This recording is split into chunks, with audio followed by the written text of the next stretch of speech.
Hello, viewers of the Spell. Today we are doing something completely new. I'm assuming you read the title. Today we are doing a what if. Something I hope to do more of on this channel. And this is part 0 of What If Asta was in Fairytail. So, let's begin.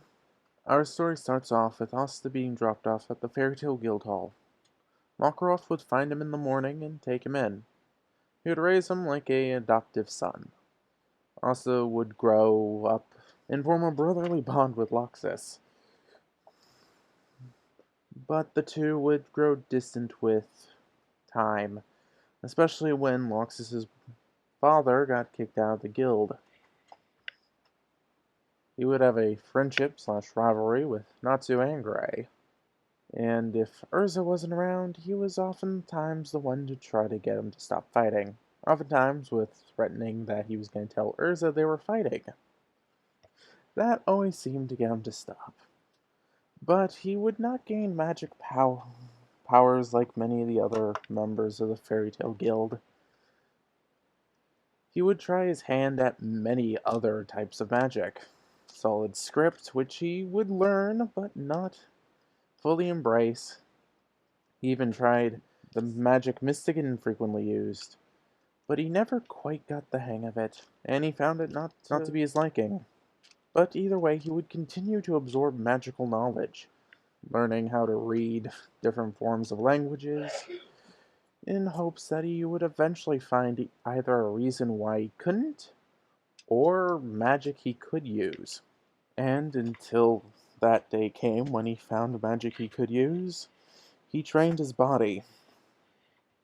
In fact, he got Elfman into the practice to try to help control his magic.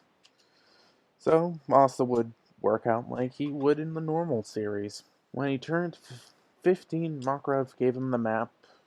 The location on the map was not that far away. A week's journey there and a week's journey back.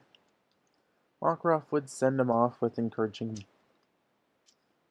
words and said that he hoped Asta would find answers, or at least closure, even though he didn't say it out loud, instead sending Asta off with a smile on his face. When he arrived at the location on the map, he found a cottage far out from any village. When he walked in, there was a layer of dust. No one had lived there in a long time. Years, at least. The cottage looked fairly plain, despite the dust. He could tell things were well worn, but well made. In the corner of the cottage, he would discover a trap door. Going down there, he found a cellar, though it didn't hold food, for it had a shelf of books, and everything in there either looked inedible or maybe it was food. It was hard to tell with its dark color.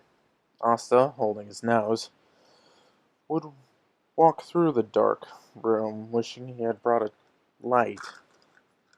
Once he struck a match, he would wind up tripping over a random rock, shaking the table that he had uncovered. A book would fall off and begin to float, and it started flying at him at great speed. He quickly jumped back, thinking it was trying to attack him, but it followed him, hitting him straight on and colliding with him, throwing him into the bookshelves.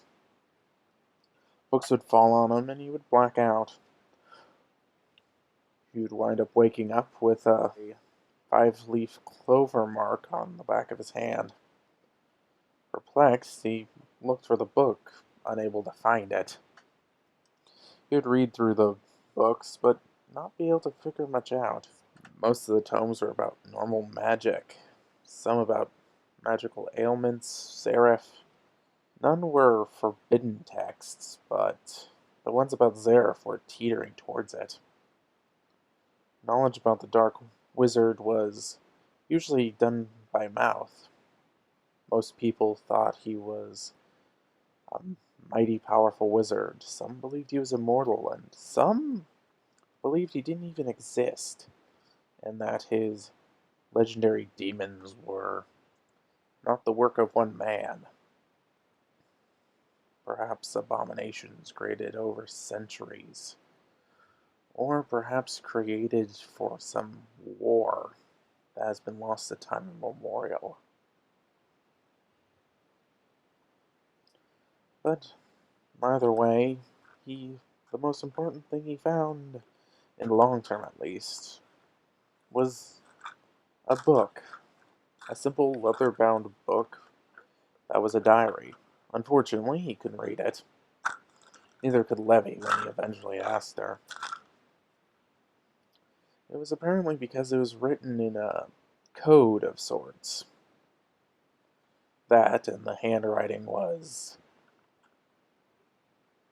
not very good, making the code possibly untranslatable by some spelling error, even if he did discover it.